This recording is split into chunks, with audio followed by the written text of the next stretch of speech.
Long ago in France, there lived a king and queen. More than anything, they longed for a child.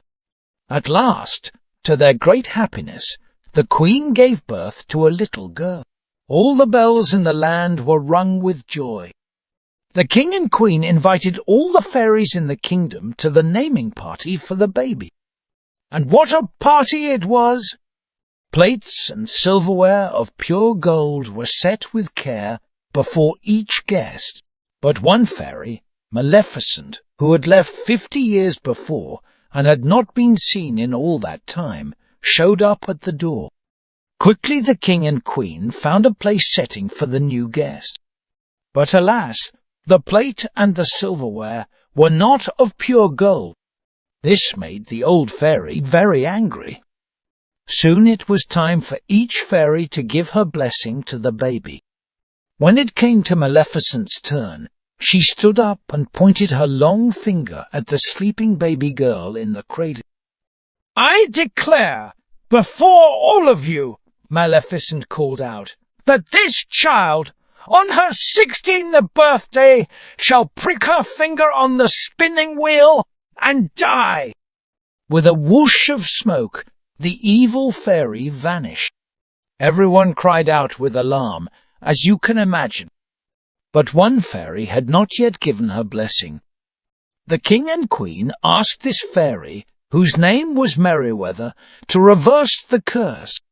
Merryweather shook her head. Sadly, that was not possible.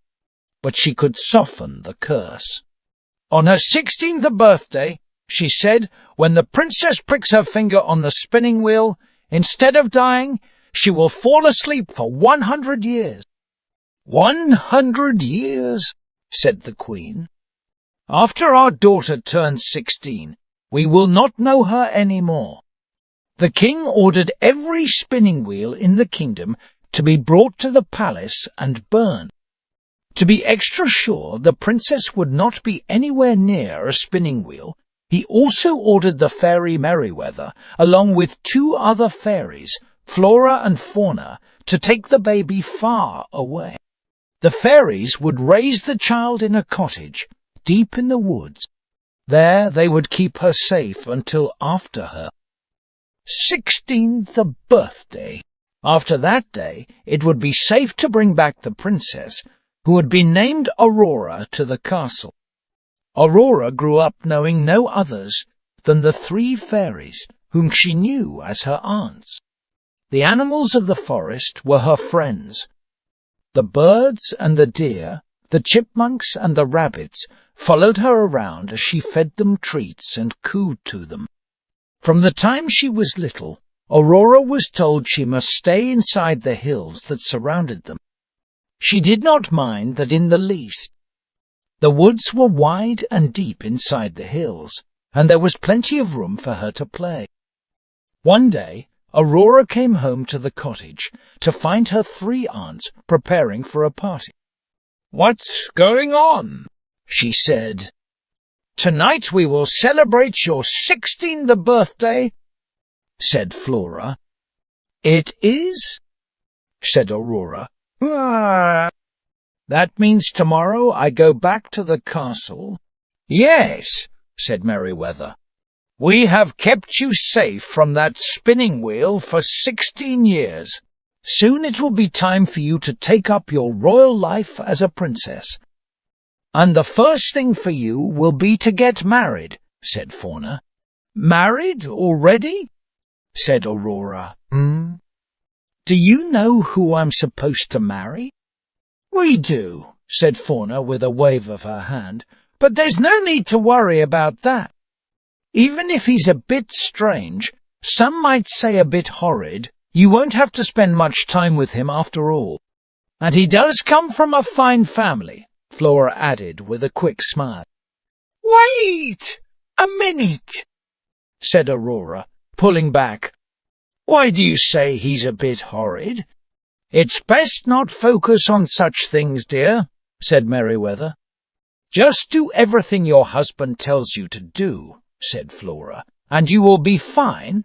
This is not turning out like I thought," cried Aurora. "Ah! How long do I have to stay married?" "No, no, this is all wrong," cried Aurora. She turned away, then said in a firm voice, "I would rather prick my finger on a spinning wheel and fall asleep for 100 years than have to marry someone I don't want to marry. Maybe by the time I wake up, people won't have to get married if they don't want to." And she ran out the door. "Dear me," said Merryweather to the other two fairies. "I don't believe that went over very well." Aurora ran deep into the woods where her animal friends lived. A deer hopped beside her, along with the rabbits and chipmunks. "We have to get out of here," she said to all of them. Then, pointing to a mountain pass, she said, "We will go right through the hills." Soon Aurora came to a road. In the distance was a carriage coming closer to her. As the rider approached, her animal friends scattered. "Hail!" said the stranger. "I'm afraid my carriage scared away your pets. May I give you a lift?" Aurora had never seen a man before, but she couldn't think about that unless she could find a spinning wheel. The very next day, her aunts would take her back to the palace. "Actually," said Aurora to the stranger, "there is something I need a great deal." "What's that, said the stranger, hopping out of the carriage. Very nicely dressed was he, and well-mannered too. "A spinning wheel," said Aurora. "A spinning wheel," said the stranger. "But there are none left in the land. Everyone knows that." "Well, you see," said Aurora, rubbing her hands together, "I have this friend. She needs a spinning wheel in the worst way." Aurora looked directly at the stranger. "It's a matter of life or death." The stranger looked at Aurora's eyes. "At last," he said, "I may know of one," he said, "but this needs to stay between you and me." The stranger stepped closer. "Not far from here lives an old woman who spun yarn all her life. When the orders came to burn all the spinning wheels, she could not bear to let go of her beloved spinning wheel, since it had been in her family for many years. She came to me," he said, pointing down the road, "as I'm a prince from the next kingdom. She begged me to let her store it away safely. So I put it in the attic room of my castle tower, where no one ever goes, until the 16 years had passed." "I shouldn't," said the prince. Then after a moment he said, "But I will." She stepped onto his carriage. Soon they were at the tower, and they both stepped out. The prince said, "This is not for your friend, is it?" "Thank you for taking me here," said Aurora. "I will always remember your kindness. Now, if you please, I must do what I must do." Aurora turned and went up the tower stairs to the very last stair. The door in front of her creaked open. Inside, all was dark and musty. She could barely take a step for all the spider webs. But she pushed them aside and stepped forward. There, in a far corner, was the spinning wheel. From a small window, she could tell the sun was already setting. "I hope this works," she said, "before it's too late." Aurora held out her finger to the tip of the spindle. She pricked her finger on that spindle. One tiny droplet of blood dripped from her finger. At once, Aurora felt dizzy. She fell onto an old, dusty velvet blanket that lay on the attic floor and fell into a deep sleep. Moments later, all the others in the castle, servants and royals alike, fell asleep too, and so did the prince, who was still waiting for her outside the tower. Within hours, thorns and vines had sprung up and wrapped around the castle, so thickly that no human or beast could pass through.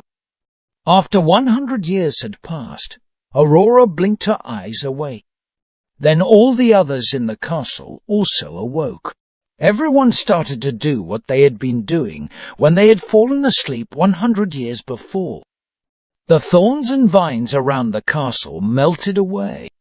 Aurora stepped down the tower stairs to find the prince. Together, they stepped into the prince's carriage.